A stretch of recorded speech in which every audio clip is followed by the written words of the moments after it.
Hello everyone, welcome to our YouTube channel. Start करते हैं unit 4, जिसमें हम डिस्कस करेंगे सर्व शिक्षा अभियान एवं शिक्षा के अधिकार के अंतर्गत समुदाय की भागीदारी के लिए प्रावधान के बारे में। अगेन ये भी कोई ज़्यादा खास इंपॉर्टेंट यूनिट है नहीं है, तो ऐसा नहीं है कि अब मैंने ये बोल दिया तो आप वीडियो को यहीं से देखना बंद कर दो, बट फिर भी आपको पढ़ना जरूरी है क्योंकि समुदाय से एग्जाम में क्वेश्चन आते हैं, कम्युनिटी बेस्ड क्वेश्चन एग्जाम में पूछे गए हैं। तो एक अंडरस्टैंडिंग हमारी तभी बनेगी जब हम इसको एक बार देख लेंगे। तो आप चाहो तो इसे वीडियो को 2x करके देख सकते हो, और आप चाहो तो जितनी वीडियोज हैं, बिकॉज मेरी बोलने की स्पीड भी कोई इतनी ज़्यादा फास्ट नहीं है, तो आप 1.5x पे अगर वीडियो को देखते हो या 2x पे वीडियोस को देखते हो तो ये ठीक है ना। मीन्स आपका टाइम बचना चाहिए, चीज़ समझ में आनी चाहिए। जहाँ पर समझने में दिक्कत हो वहाँ पर नॉर्मल स्पीड पर आ जाओ। तो स्टार्ट करते हैं फिर क्लास को बिना किसी देरी के। हम जानते हैं कि शिक्षा में समुदाय की भागीदारी भाई बहुत इंपॉर्टेंट है, पता ही है। अनौपचारिक क्या होता है ये इसके बारे में बहुत बात हम कर ही चुके हैं, एंड औपचारिक चीज़ें क्या है इसके बारे में हम बात कर चुके हैं, तो बार बार इनके बारे में डिस्कस करने की जरूरत है नहीं, आप लोग समझ ही सकते हो। हम बस फटाफट इंपॉर्टेंट पॉइंट्स उठाते हैं और आगे चलते हैं। मुफ्त एवं अनिवार्य शिक्षा कानून 2009 बच्चों का अधिकार कब लागू हुआ? अप्रैल 2010 में लागू हुआ, सभी को पता है। इसके लक्षण क्या थे भाई? सभी को फ्री में शिक्षा देंगे 6 से 14 वर्ष के बच्चों को, ये इसके लक्षण थे। दिव्यांगों के लिए ये आयु 18 वर्ष तक रखी गई थी, बाकी हम सभी के लिए नॉर्मल के लिए 14 वर्ष तक रखी गई थी। 1 किलोमीटर के अंदर, 3 किलोमीटर के अंदर 25% का आरक्षण, ये सारी चीज़ें हम पढ़ ही चुके हैं। कोई बच्चा रोका नहीं जाएगा, एंड बच्चे अपनी आयु के अनुरूप कक्षा में अनुमित होंगे। ये बात पॉइंट में एक बार बता देता हूँ। मान लो कि कोई यहाँ पे एग्जाम्पल दिया हुआ, यही उठा लेते हैं। 9 वर्ष का बच्चा है, 6 वर्ष का बच्चा रहेगा आपका फर्स्ट क्लास में, 7th क्लास का रहेगा, 7 वर्ष का रहेगा सेकंड क्लास में, 8 साल का बच्चा थर्ड क्लास में रहेगा। तो 9 वर्ष का बच्चा किस क्लास में होना चाहिए? 4th क्लास में होना चाहिए। अब 9 साल का बच्चा अगर एडमिशन लेने आ रहा है तो आप उससे ये नहीं बोलोगे बेटा आपने फर्स्ट सेकंड थर्ड तो पढ़ी ही नहीं है, अब आपको हम 4th क्लास में कैसे एडमिशन दे दें? आप उसको 4th क्लास में ही एडमिशन दोगे, और ये आपकी जिम्मेदारी है कि आप उसे 3rd क्लास तक का सिलेबस कंप्लीट कराओगे। कोई ब्रिज कोर्स चलेगा या विशेष प्रशिक्षण के द्वारा, ठीक है बात। एंड 30 बच्चों पर एक शिक्षक का प्रावधान है, बॉयज गर्ल्स के लिए पृथक शौचालय होना चाहिए। तो ये सारी चीज़ें हम डिस्कस कर ही चुके हैं, और अगर आपने नहीं देखा हो तो CDP बाय दीपक सर वाली प्लेलिस्ट है, वहाँ पर एक अभी हाल ही में जो मैंने लास्ट टॉपिक करा है वो RTE एक्ट ही कराया है, वहाँ पर सब कुछ हमने डिस्कस करा ही है, ठीक।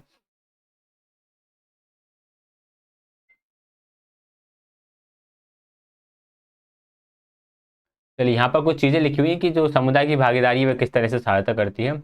ये शैक्षणिक प्रणाली को समर्थ बनाने में अपेक्षित वित्तीय, मानवीय, भौतिक संसाधन की उपलब्धता कराती है। जैसे हमने लास्ट में देखा था कि हमें धन उपलब्ध कराने में सहायता कराएगी, ये हमें श्रम उपलब्ध कराने में सहायता कराएगी, या किसी भी तरह की विषय वस्तु की अगर कमी पड़े तो हम समुदाय की हेल्प से उस वस्तु की पूर्ति कर सकते हैं। स्कूल में कुछ चाहिए, कुछ चीज़ें हैं जो रिसेंटली आपको चाहिए, बिल्कुल मतलब तुरंत चाहिए, अब आप कहाँ जाओगे आपको पता नहीं, तो यदि आपके साथ आपके स्कूल के साथ कम्युनिटी जुड़ी हुई है तो आप कम्युनिटी से वार्तालाप करोगे इसके बारे में, वो बोलेंगे यार इतनी सी बात अभी उठवा देते हैं, उड़ जाएगा, तो ऐसा काम चलेगा। ये सभी वर्गों, विशेषता कमजोर शिक्षकों की जरूरतों, समस्या, आकांक्षा और रुचि अपनाने में आसान होता है, ठीक है बात। तो मतलब कि यार शिक्षा की जरूरत किस किस को है, क्या क्या समस्याएं आ रही हैं, बच्चों का जो लेवल है वो किस लेवल का है, उनका इंटरेस्ट किस चीज़ में है, तो ये आपको पता चलेगा कम्युनिटी की हेल्प से। शैक्षिक सुधारों में समुदाय को सम्मिलित रखने की भागीदारी अनिवार्य है। अगर आपको शिक्षा में सुधार करना है तो समुदाय को रखना ही पड़ेगा, और ये सारी चीज़ें यहाँ पर रख हैं। समुदाय एक दबाव के रूप में, इसके बारे में हमने कल बात ही करी थी कि जब एक समुदाय जुड़ा होता है तो वह पूरे स्कूल प्रणाली को देख रहा होता है, ऑब्जर्व कर रहा होता है, तो स्कूल प्रणाली थोड़ा सा उसका स्कूल प्रणाली पर उसका थोड़ा दबाव रहेगा। दबाव किस तरह का? सकारात्मक दबाव बोलेंगे हम इसको। इस दबाव में स्कूल प्रणाली इस तरह से काम करेगी, वहाँ के प्राचार्य जो टीचर्स रहेंगे, ताकि किसी तरह की अनियमितता ना आए हमारे काम करने के तरीके में। तो वो ये एक दबाव के रूप में किस तरह से काम करेगा। सामुदायिक संसाधन के रूप में, भाई जब भी हमें कोई सी चीज़ की जरूरत पड़ेगी तो हम समुदाय की हेल्प से उसकी पूर्ति कर सकते हैं, तो इस तरह से सामुदायिक संसाधन के रूप में हो जाता है। सामुदायिक व्यवहारिक कौशल के रूप में एक एग्जाम्पल लिखा हुआ है, बड़ी एग्जाम्पल, आप इसे पढ़ सकते हो। एंड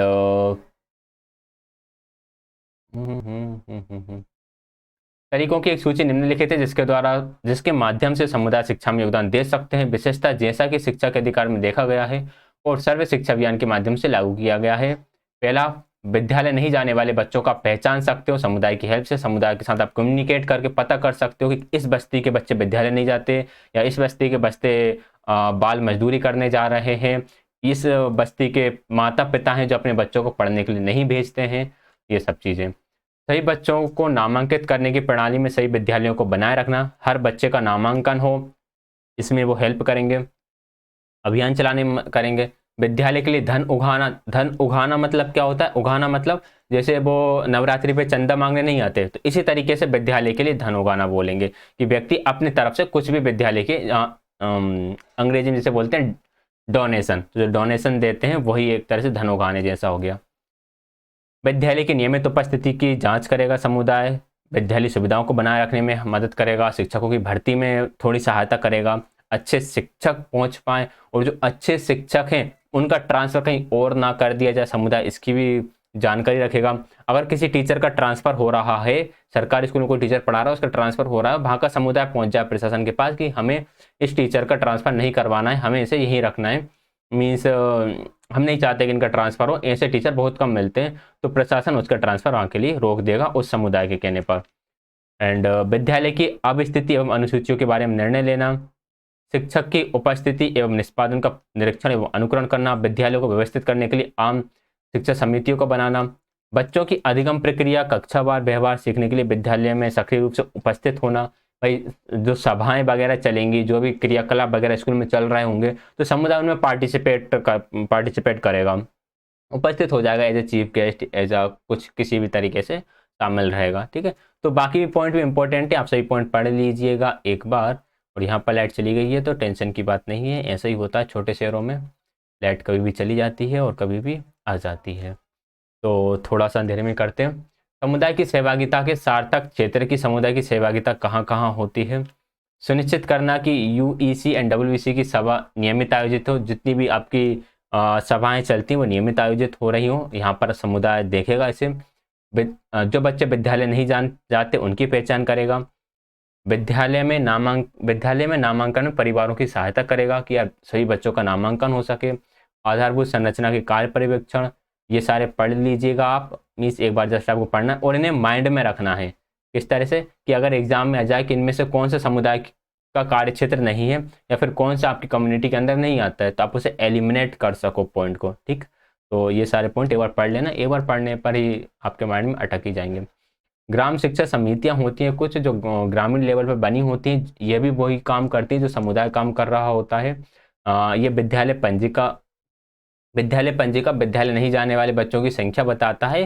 तो ये ग्राम समिति ही सर्वेक्षण के आधार पर विद्यालय पंजिका तैयार करती हैं। विद्यालय शिक्षा समितियों के निष्पादन के प्रमुख कार्य क्या क्या हैं? वही है यार सब कुछ काम। ग्राम शिक्षा समिति गतिविधियों की एक मुख्य भूमिका निभाता है, देखभाल करता है, मीन्स सब कुछ वैसा ही है, एक बार पढ़ने पर समझ में आ जाएगा, कुछ समझाने जैसा है नहीं है। मैंने स्टार्टिंग में बोल दिया था कि ये यूनिट थोड़ी आपकी ऐसी ही चलेगी। एसएमसी का गठन, एसएमसी के बारे में बात कर ही चुके हैं कि यार एसएमसी के जो 75% है वो आपके पेरेंट्स होंगे और उन पेरेंट्स में 50% जो होंगी वो महिलाएं होंगी। कमजोर वर्गों का एसएमसी स्कूल मैनेजमेंट कमेटी होती है। स्कूल मैनेजमेंट कमेटी में प्रतिनिधित्व गांव वार्ड या उनकी जनसंख्या के अनुपात में होगा। जो कमजोर वर्ग हैं, जो एसटी एससी शेड्यूल कास्ट वाले जो लोग हैं, वो किस तरह से रहेंगे, ये इस पर डिपेंड करेगा कि वहां पर जनसंख्या किस तरह की है। ठीक है, जो 25% बचे, देखो 75% पेरेंट्स हो गए, इन 75% का 50% तो फीमेल रहेंगे और 50% आपके मेल रहेंगे। और जो 25% बचे हुए हैं, इन 25% का प्रतिनिधित्व इस प्रकार होगा, 1/3 स्थानीय सत्ता, 1/3 विद्यालय का शिक्षक और 1/3 विद्यार्थी।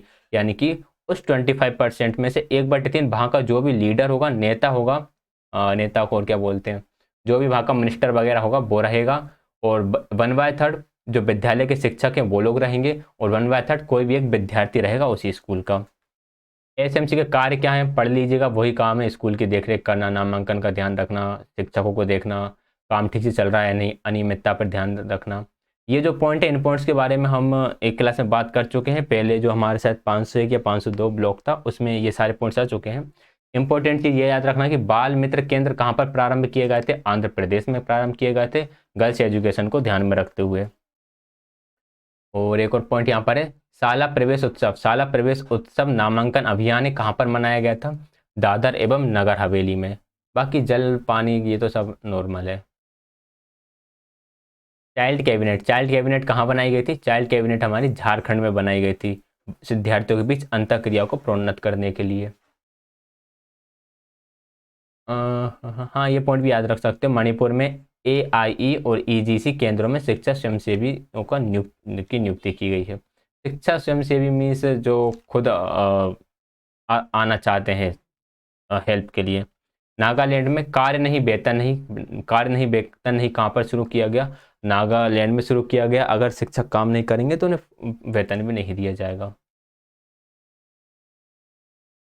तो बस ये छोटी सी मतलब यूनिट तो बड़ी थी, बट इसमें इतना ऐसा कुछ इंपॉर्टेंट था नहीं पॉइंट जो हमें रखना हो। हालांकि मुझे तो ये यूनिट पूरा ही पढ़ना पड़ा था क्योंकि मुझे आप लोगों को सोल्व कराना था।